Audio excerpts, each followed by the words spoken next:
नमस्कार, आप देखना शुरू कर चुके हैं बिग एक्सक्लूसिव और आपके साथ मैं हूं विवेक। दो बड़ी खबरों के साथ मैं हाजिर हूं। पहलगाम के पापियों की पूरी लिस्ट आ गई है। खबर हम आपको बताने जा रहे हैं, वो पापी जो धर्म देखकर इंसानियत पर उन्होंने वार किया, निहत्थे लोगों का धर्म पूछकर गोली मार दी। पाकिस्तान में बैठे लश्कर के आतंकियों ने कुछ चक्र रचा। आतंकियों का एक एक नाम हम आपको बताने वाले हैं और यह भी बताएंगे कितने लोगों से पूछताछ की गई, कहां तक यह कनेक्शन पहुंचा, कितनी बड़ी बाउंड्री लाइन थी। एनआईए आज कोर्ट में पूरा वही बही खाता रखने वाली है। उससे पहले आपको पूरी जानकारी हम दे देंगे, लेकिन यह भी आपको बताएं कि इस चार्जशीट के बाद पाकिस्तान फिर से कांप उठा है। ना केवल आतंकी बल्कि मुनीर की भी गद्दी हिल रही है। दूसरी खबर क्या होगी? दूसरी खबर हम आपको दिखाएंगे कि सिडनी में पाकिस्तानी आतंकियों के तांडव को कैसे रोका गया। सिडनी में पाकिस्तानी मूल के बाप बेटों ने आतंक का नंगा नाच दिखाया। यहूदी धर्म के लोगों को चुन चुन कर निशाना बनाया।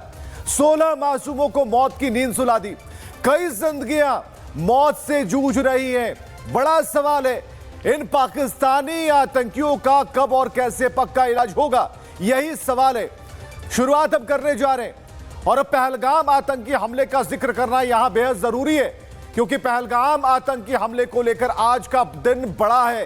करीब 8 महीने की लंबी जांच के बाद एनआईए आज चार्जशीट दाखिल करने जा रही है और इस चार्जशीट में न सिर्फ हमले की पूरी साजिश बेनकाब हो जाएगी, बल्कि पाकिस्तान में बैठे लश्कर तैयबा के शीर्ष आतंकियों के नाम भी सामने आएंगे। सिर्फ रिपब्लिक भारत के पास मौजूद है एक्सक्लूसिव जानकारी। जानकारी क्या है यह हम आपके सामने रखने जा रहे हैं। पहलगाम हमले पर चार्जशीट एनआईए आज दोपहर के 2 बजे चार्जशीट दाखिल करने वाली है। 8 महीने की जांच के बाद आज आरोप पत्र दाखिल होगा। एनआईए ने 232 दिनों में हमले की जांच पूरी कर ली। पहली गिरफ्तारी के 176वें दिन आरोप पत्र दाखिल आज होने वाला है दिन के 2 बजे। 1000 लोगों से हमले को लेकर एनआईए ने पूछताछ की और पूरी तरीके से यह रिपोर्ट तैयार की है। एक रिपोर्ट हम आपको दिखाने जा रहे हैं और लेकिन उससे पहले आपको चार्जशीट में आतंकियों के नाम है। मारे गए आतंकी सुलेमान, हमजा, अफगानी जिब्रान, ये सारे नाम हम आपको बता रहे हैं। जो गिरफ्तार आतंकी है परवेज, बशीर और यूसुफ, ये बताया जा रहा है इनके बारे में। तो अब उस रिपोर्ट की बारी है। उस रिपोर्ट के जरिए हम आपको दिखाएंगे इन नामों को लेकर कि ये कैसे कैसे जांच आगे बढ़ी और ये रिपोर्ट वाली जो दस्तावेज है वो कैसे तैयार हुई।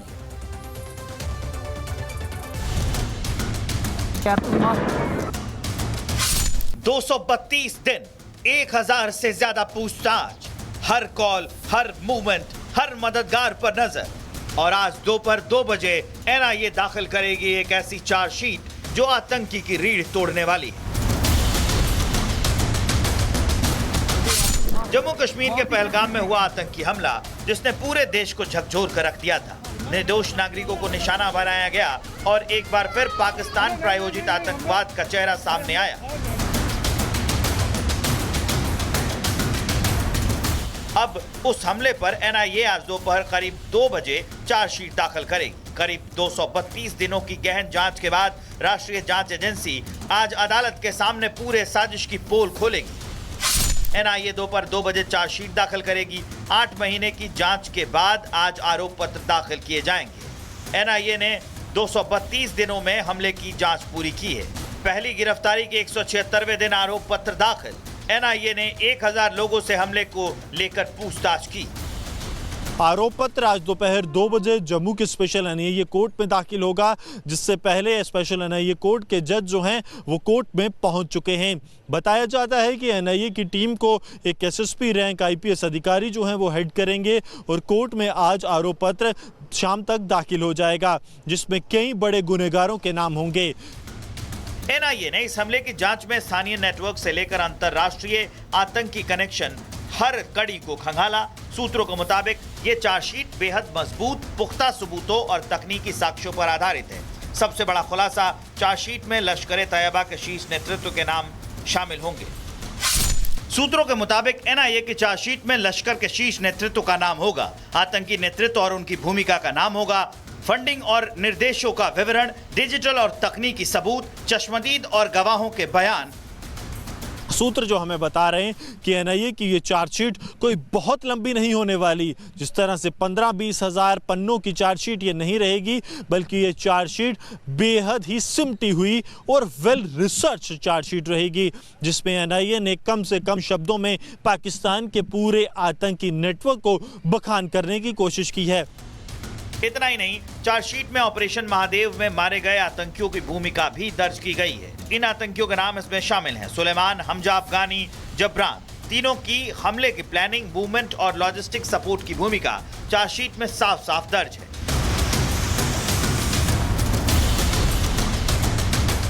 इसके साथ ही गिरफ्तार किए गए 3 आतंकी समर्थकों के खिलाफ भी चार्जशीट दाखिल की गई है। इनके नाम है परवेज, बशीर, यूसुफ।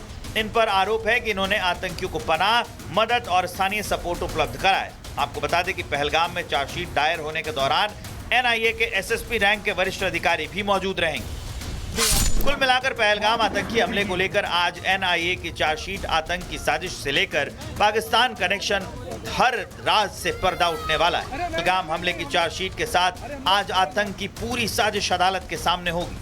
लश्कर के आकाओं से लेकर उनकी मदद करने वालों तक एनआईए ने हर कड़ी जोड़ दी है। अब सवाल सिर्फ इतना है कि आतंक के आकाओं को सजा कब और कितनी सख्त मिलेगी। Bureau report, Republic Bharat. तो उस हमले को गुरसिमरन ने बेहद ही करीबी से देखा था और गुरसिमरन उस स्पॉट पर भी मौजूद थे और पूरी दुनिया को उन्होंने बताया था कि देखिए कहां पर हमला हुआ और कैसे हमला हुआ। बारी आती है इसके बाद एनआईए की और आज चार्जशीट फाइल कर दी जाएगी। Gursimran, over to you.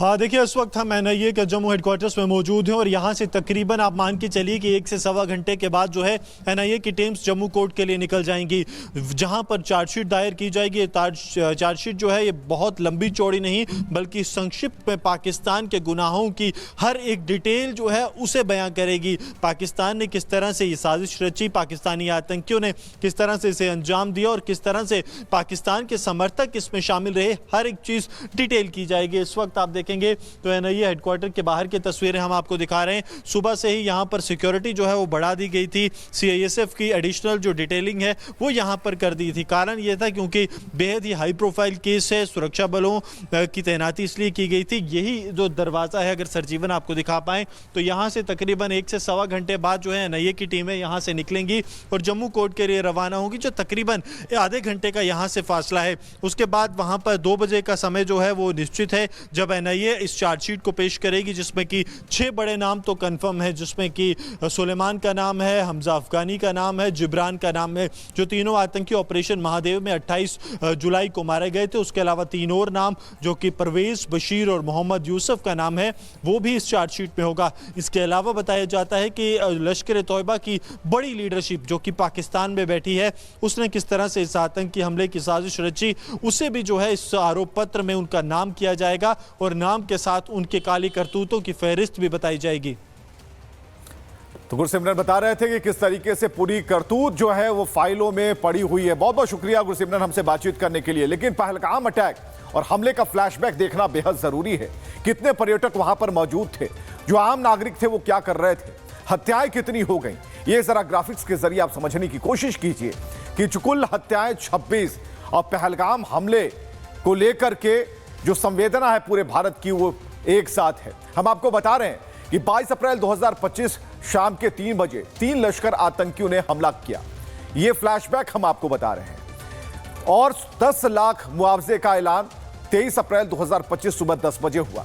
यानी कि जिस तरीके से हमला बोला गया और जिस तरीके से मुआवजे का ऐलान हुआ, इस बीच में क्या हुआ ये हम आपको बता रहे हैं। रात के 8 बजे पाक से इंडस वाटर ट्रीटी रद्द हो गई। ये पहला एक्शन हुआ सरकार की तरफ से। उसके बाद सुबह 10 बजे, तारीख थी 24 अप्रैल 2025, पाकिस्तान का वीजा सर्विस सस्पेंड कर दिया गया। यह दूसरा एक्शन था। इसके बाद क्या होता है, जम्मू में सीज फायर उल्लंघन होना शुरू हो जाता है, यानी कि फायरिंग शुरू हो जाती है। इसके बाद 450 भारतीय पाकिस्तान से लौट जाते हैं। उन्हें कहा जाता है कि आप तुरंत के तुरंत वापस होइए। ऐसी स्थिति बन गई थी उस वक्त कि भारतीयों का सुरक्षित आना जरूरी हो गया था।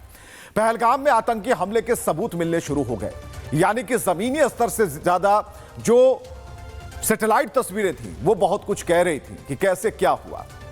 अब देखिए 16 पाक यूट्यूबर चैनल पर पाबंदी लगा दी गई जो कि भ्रम फैला रहे थे, जो गलत खबरें बता रहे थे। इसके बाद पाकिस्तान की तरफ से फायरिंग हुई और फायरिंग का जवाब दिया जाने लगा भारत की तरफ से। ऑपरेशन सिंदूर लॉन्च कर दिया गया क्योंकि जो वक्त था वो बिल्कुल सही था। ऐसे में ऑपरेशन सिंदूर का लॉन्च होना एक बड़ी कामयाबी की तरफ यह बढ़ रहा था। अब हम आपको बता रहे हैं कि परवेज अहमद, बशीर अहमद गिरफ्तार किए जाते हैं, पूछताछ शुरू होती है और सेना का जो ऑपरेशन महादेव है उसे भी रन ऑर्डर उसका बढ़ाया जाता है। तो ये हम आपको बता रहे हैं कि पहलगाम में अब तक क्या हुआ और फ्लैशबैक स्टोरी क्या कहती है। चलिए एक और तस्वीर हम आपको दिखाने जा रहे हैं। यह भी आतंक और आतंकियों से जुड़ी हुई। ऑस्ट्रेलिया एक बार फिर 30 सालों बाद मास शूटिंग से दहल उठा। सिडनी के बॉन्डी बीच पर यहूदी समुदाय के लोग हनुक्का पर्व मना रहे थे। तभी कुछ ऐसा हुआ जिससे ना सिर्फ सिडनी बल्कि पूरी दुनिया के यहूदियों में एक डर का माहौल हो गया। 10 मिनट तक अंधाधुंध फायरिंग हुई, 16 लोगों की जान चली गई और इस घटना के बाद ऑस्ट्रेलिया के पीएम ने आतंकियों के सफाई का संकल्प ले लिया। सिडनी हमले का आईएसआई कनेक्शन भी सामने आ रहा है और आईएसआई कैसे काम कर रहा है, आईएसआईएस, इसके बारे में हम आपको बता रहे हैं क्योंकि हमलावरों की कार में आईएसआईएस का झंडा मिला। आईएसआईएस आतंकी से हमलावर नवीद के संबंध बताए गए। नवीद का आतंकी इसाक अल मतारी से नाता है और हिजबुल्लाह से संबंधों की जांच भी जारी है। तो अब हम आपको बता रहे हैं कि किस तरीके से ये पूरी घटना को बाप बेटों ने अंजाम दिया। तो 30 सालों बाद मास शूटिंग से पूरा ऑस्ट्रेलिया दहल उठा, कहिए पूरी दुनिया दहल उठी। सिडनी के बॉन्डी बीच पर यहूदी समुदाय के लोग पर्व मना रहे थे। कुछ ऐसा हुआ जिससे ना सिर्फ सिडनी बल्कि दुनिया के यहूदियों में एक डर का माहौल हो गया। 10 मिनट तक अंधाधुंध फायरिंग हुई, 16 लोगों की जान चली गई और इस घटना के बाद ऑस्ट्रेलिया के पीएम ने आतंकियों की सफाई का संकल्प लिया है।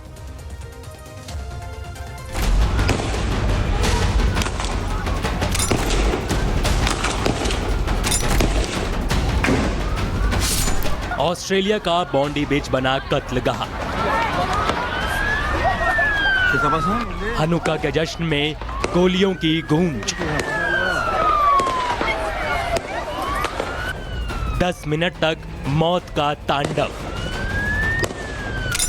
ये तस्वीरें 14 दिसंबर शाम करीब 7 बजे की हैं।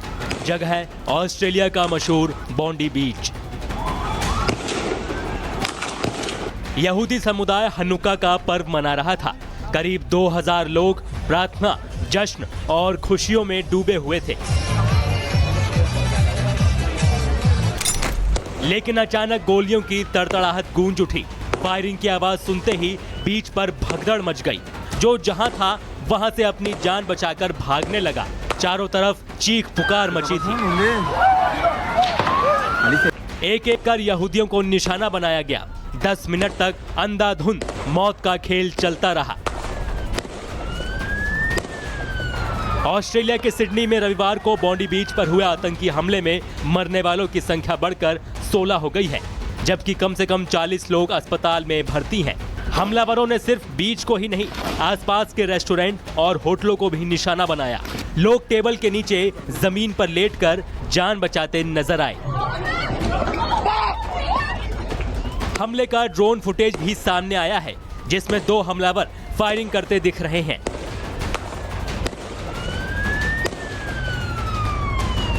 जवाबी कार्रवाई में एक हमलावर को पुलिस ने मार गिराया, जबकि दूसरा गोली लगने से घायल होकर जमीन पर गिर पड़ा। इन दोनों हमलावरों की पहचान बाप बेटे के रूप में हुई है। पिता की उम्र 50 साल बताई जा रही है, जिसकी मौत हो चुकी है। वहीं 24 साल का बेटा गंभीर रूप से घायल है और यहीं से खुलता है सिडनी अटैक का पाक कनेक्शन। बेटे की पहचान नवीद अकरम के रूप में हुई है। 24 साल का नवीद लाहौर का रहने वाला है। इस्लामाबाद की एक यूनिवर्सिटी में पढ़ाई कर चुका है। सिडनी के अल मुराद इंस्टीट्यूट में भी वो पढ़ चुका है। नवीद अकरम के एक लाइसेंस की फोटो भी सामने आई है, जिसमें वो पाकिस्तान क्रिकेट टीम की जर्सी पहने नजर आ रहा है। ऑस्ट्रेलिया के प्रधानमंत्री एंथनी एल्बनीज़ ने कहा कि हमारे देश में नफरत, हिंसा और आतंकवाद के लिए कोई जगह नहीं है। बॉन्डी के हालात बेहद भयावह और दिल दहलाने वाले। मेरी संवेदनाएं प्रभावित सभी लोगों के साथ।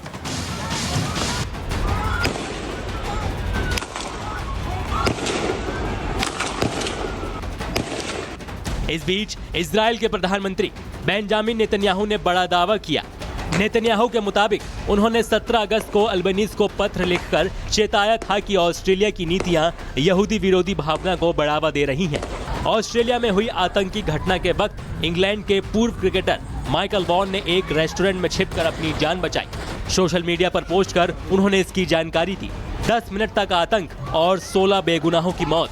और एक बार फिर इस आतंकी हमले के तार पाकिस्तान से जुड़ते नजर आ रहे हैं।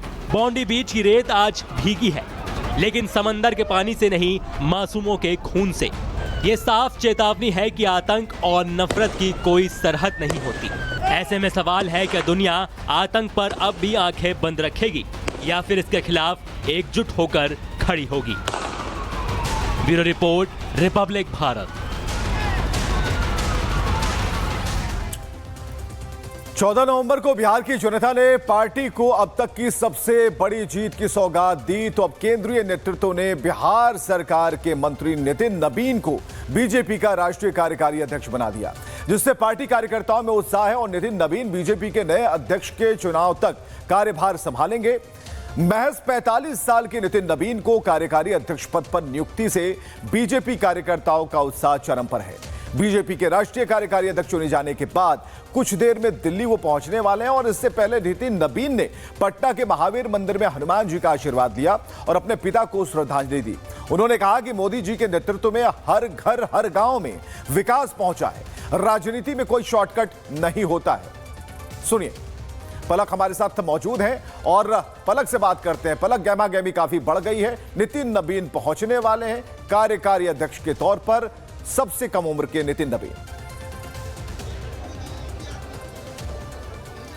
बिल्कुल कुछ ही देर में, क्योंकि ये फ्लाइट जो है वो 12:20 पर, यानी कि अब से 5 मिनट बाद जो है वहां से फ्लाइट यहाँ पर आएगी। तकरीबन अगर हम एस्टिमेट लगाए तो 45 मिनट में यहाँ पर नितिन नबीन जो है या 1 घंटे में यहाँ पर पहुंच जाएंगे। कुछ कार्यकर्ता हमारे साथ यहाँ पर मौजूद है, उनके साथ बातचीत करते हैं। बीजेपी को नए अध्यक्ष मिल चुके हैं, किस तरीके का उत्साह है? मोदी है तो मुमकिन है, बीजेपी को नया अध्यक्ष मिलना था, ये तय है। और जो विपक्ष का काम है आरोप लगाना। कि आज बीजेपी के लिए उत्सव का दिन है। नए मतलब यंग जनरेशन को अब हम कह रहे हैं कि जनरेशन शिफ्ट हो रहा है बीजेपी में। 45 साल के हैं नितिन नबीन की अगर हम बात करें। देखिए, मैं आपको बताना चाहूँगा कि मोदी है तो मुमकिन है। और ये जो यंग जनरेशन की बात कर रहे हैं, नितिन नबीन जी के लिए जितना कहूँ कम है, क्योंकि मैं उसी पूर्वांचल के धरती से हूँ। बिहार से हूँ और मैं जानता हूँ 2020 में मैं पूर्वांचल मोर्चा का जिला अध्यक्ष था यहाँ, भारतीय जनता पार्टी का उत्तर पश्चिम जिले का। नितिन नबीन जी का प्रवास था दिल्ली में। वो जब हमारे साथ प्रवास पे जाते थे, कई कार्यकर्ता कहते थे भैया ये टेबल है, कुर्सी है, यहाँ नाश्ता कीजिए, यहाँ बैठिए। तो मैं इनकी खासियत बताऊं, अरे भैया टेबल कुर्सी छोड़ो, यहीं ला, यहीं बैठ, यहीं चाय पीते हैं, यहीं पानी। जमीन से जुड़े हुए कार्यकर्ता थे। जमीन से जुड़े हुए कार्यकर्ताओं को मौका बीजेपी देती है। ये बार बार हम देख रहे होते हैं, उदाहरण जो है वो केंद्रीय और इस वक्त एक बड़ी खबर है, पीएम के अपमान को लेकर दोनों सदनों में हंगामा जारी है। लोकसभा और राज्यसभा में बीजेपी सांसदों ने हंगामा शुरू कर दिया है। कल ही जिस तरीके से कांग्रेस के समर्थकों ने नारेबाजी की, पोस्टर दिखाए, उसका हंगामा, उसका असर आज भी दिख रहा है। और पीएम के अपमान को लेकर दोनों सदनों में हंगामा जारी है और कांग्रेस से कहा जा रहा है, जेपी नड्डा ने कहा कि कांग्रेस माफी मांगे पीएम के अपमान पर। सोनिया गांधी को माफी मांगनी चाहिए, जेपी नड्डा ने कहा, और कांग्रेस ने माफी मांगने की मांग की है और कांग्रेस को कहा जा रहा है। और चलिए सीधे हम बीजेपी दफ्तर से बाहर हमारे सहयोगी खड़े हैं सुनीत झा, उनसे बात करते हैं। अब मांग की जा रही है, कल जो भी हुआ वो ठीक नहीं हुआ, क्योंकि प्रधानमंत्री पद पर सीधा हमला था, किसी व्यक्ति विशेष पर नहीं। सुमित, आज लोकसभा हो या फिर राज्यसभा, हंगामा जारी है। बिल्कुल, देखिए दो तस्वीरें हैं बीजेपी हेडक्वार्टर में ही। एक तरफ तो नितिन नवीन जो राष्ट्रीय कार्यकारी अध्यक्ष हैं, उनके स्वागत के लिए पूरे बीजेपी कार्यालय में तमाम कार्यकर्ताओं का जमावड़ा है, नारेबाजी कर रहे हैं, वंदे मातरम। लेकिन दूसरी तस्वीर जो आप बता रहे हैं, एक तरफ तो आप स्वागत कर रहे हैं लेकिन दूसरी तस्वीर है संसद में जहां हंगामा हो रहा है। पीएम मोदी को गाली दी गई। कांग्रेस की रैली में कहा गया मोदी तेरी कब्र खुदेगी। भाई उनकी बात मत करो। ये कांग्रेसी की मानसिकता खत्म हो गई है। ये पार्टी खत्म होने जा रही है और पूरे इंडिया में उनका अस्तित्व ही खत्म हो गया। ये बुखला गए हैं। ये इनका आखिरी इलेक्शन है। अगले इलेक्शन में लोकसभा 0/0 सीट आएंगे इनकी। जनता ने पूरी तरह से निकाल दिया इन लोगों को। इनके पास कुछ नहीं है। मैसेज उनके लिए लाउड एंड क्लियर है, मोदी फिर कमल खिलेगा। बार बार लेकिन ऐसा क्यों? बिहार चुनाव में प्रधानमंत्री नरेंद्र मोदी की मां को अपशब्द कहा जाना और अब सीधे सीधे उनको कहा जा गया है कि उनके मरने की दुआ की जा रही है। उनके मानसिकता को दर्शाता है और ये it is complete frustration of the Congress party.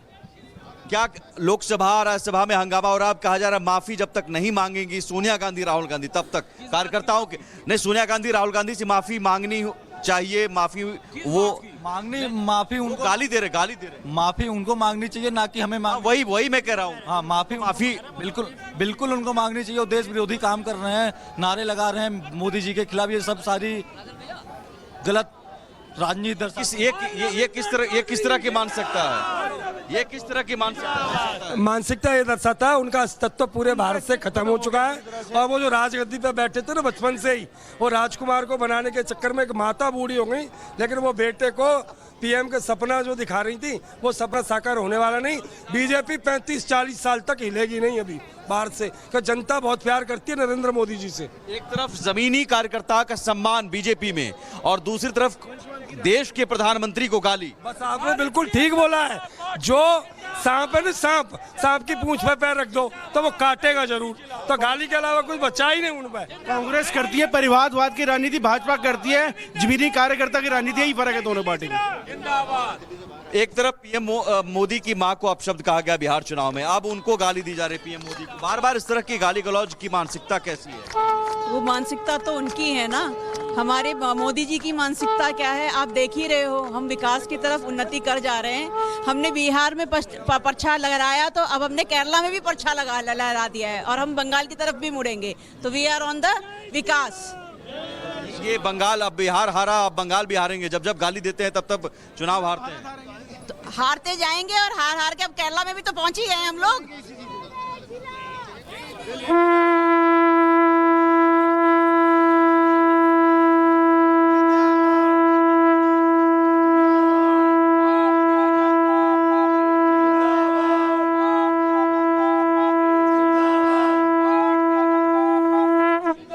नमः पार्वती पते हर हर महादेव। भारतीय जनता पार्टी जिलों में जिला। बिल्कुल, और पलक भी इस वक्त हमारे साथ मौजूद है। एक तरफ स्वागत हो रहा है नितिन नवीन का, दूसरी तरफ कल जो प्रकरण हुआ, कांग्रेस ने जैसे प्रधानमंत्री को लेकर नारेबाजी की, उस पर अब विरोध का स्वर भी शुरू हो गया है। पलक, जो जानकारियां मिल पा रही हैं, आपके आसपास कई लोग हैं, आप बीजेपी दफ्तर के पास मौजूद हैं, क्या कह रहे हैं लोग? बिल्कुल, हमारे साथ कुछ महिलाएं हैं, बीजेपी कार्यकर्ता हैं, उनके साथ बातचीत करते हैं। देखिए, एक तरफ प्रधानमंत्री नरेंद्र मोदी अपने कार्यकर्ताओं का सम्मान करते हुए उन्हें अध्यक्ष पद दे रहे हैं, तो वही दूसरी तरफ पीएम का अपमान कांग्रेस बार बार कर रही है। कभी उनके मां का अपमान, कभी उनका अपमान। देखिए, ये उनकी मानसिक अस्वस्थता का प्रतीक है। वैसे भी यदि कोई पीएम है उसके लिए तो बहुत बड़ा अपराध है ये, उनके लिए माँ के लिए अपशब्द बोलना। आम जनता का हमारे हिंदुस्तान में कहा जाता है कीर्ति सिर्वक नारस्वत विद्याधर क्षमा, और माँ को और धरणी को देवी की उपासना देवी की संज्ञा दी गई है। ऐसे में किसी भी एक सड़क चलती महिला होगी, एक थर्ड किसी भी एक पायदान पर, लास्ट पायदान पर भी है, उसका भी हमें सम्मान करना है। सम्मान करना चाहिए। मतलब बीजेपी में तो सम्मान की बात हो रही है कि आप एक कार्यकर्ताओं को बड़ी बड़ी आप जिम्मेदारी दे रहे हैं, किसी को सीएम तो किसी को अध्यक्ष, लेकिन कांग्रेस लगातार घेरे चली जा रही है, वो भी पीएम के ऊपर, पीएम की मां पर कभी अभद्र टिप्पणी। देखिए, यही भारतीय जनता पार्टी की खासियत है कि एक बूथ का अध्यक्ष भी एक राष्ट्रीय अध्यक्ष बन सकता है। जिस प्रकार से नरेंद्र मोदी जी के नेतृत्व में पूरा भारत में जिस प्रकार से विकास का कार्य चल रहा है, उसी को देखते हुए आज जो एक नवनियुक्त अध्यक्ष बनाया गया है बिहार की धरती से, तो आज जनता आप देख सकते हैं जितने भी कार्यकर्ताओं के अंदर एक बहुत ही उत्साह है कि एक कोई भी कार्यकर्ता, छोटे से छोटा कार्यकर्ता, बीजेपी में कोई परिवारवाद का नामो निशान नहीं है, जिस प्रकार से कांग्रेस हमेशा आरोप लगाती रही है कि देखिए, यहाँ पे कार्यकर्ताओं में एक नया उत्साह जो है वो देखने को मिल रहा है। लगातार ग्राउंड जीरो से रिपब्लिक भारत की कवरेज जारी है।